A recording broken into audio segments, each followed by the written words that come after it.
Hello and welcome back to the Energy Connect studio at ADIPEC 2025 in Abu Dhabi. My next guest is Walid Labaky, Concept Solutions Engineering Manager at SLB.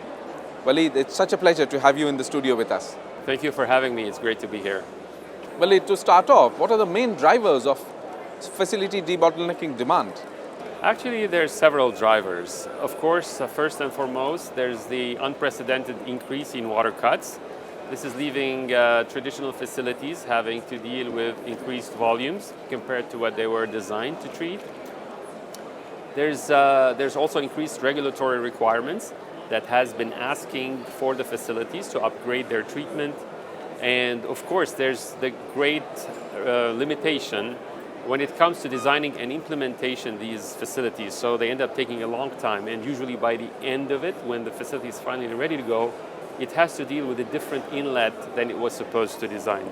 All of that is bundled with the great costs involved of building these facilities. So all of these factors push for a need for efficient and quick debottlenecking solutions. Talk to us about how operators in the Middle East are approaching produced water debottlenecking in mature fields where the water cut is rising rapidly. Yeah, so all across the Middle East, operators are making plans to handle this increased input of produced water.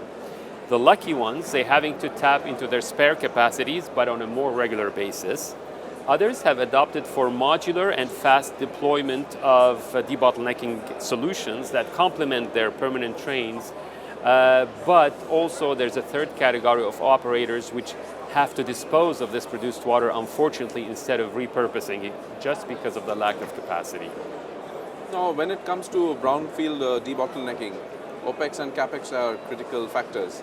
So what's your take on that? So if you look at the market data, you see they're basically almost on par, depending on the trends of the industry. Sometimes they sway one way or the other. But basically, OPEX is your silent enemy. It builds up costs and it basically eats away from the profitability of your operation. Whereas CAPEX is a precise move that is, if well targeted, well sized, it can lead to long-term savings in OPEX. And the good thing is for debottlenecking though, CAPEX is relatively small compared to the permanent facilities, and the return on investment is much higher because it saves you a lot on OPEX runs in the long term. That's an excellent point, Walid. And in your experience, can you talk to us about where the industry is struggling the most with facility debottlenecking and why? So this is a critical question, and typically the oil and gas industry is a bit conservative. So technology adoption and client buy-in are typically slow, and they take time because it takes time to build up these case histories and the performance. And one of the most important factors is also the scalability of these solutions. So it's always easy to treat on a small volume basis, but when you want to scale it up to a facility scale, that's when the challenge comes in. At the same time, industries have limited capacity to have spare assets to deploy for pilots. So all of this is leading to a longer time than could be achieved in order to adopt this new technology that could debottleneck existing facilities. So production chemistry is a vital part of facility debottlenecking. Talk to us more about that. This is basically a very good question because chemistry is usually the performance enhancer of technologies to treat produced water.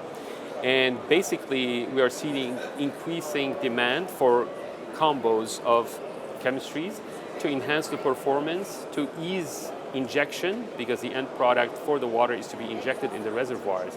And we have products such as the Triact, which combines emulsion reducers, scale inhibitors, corrosion inhibitors.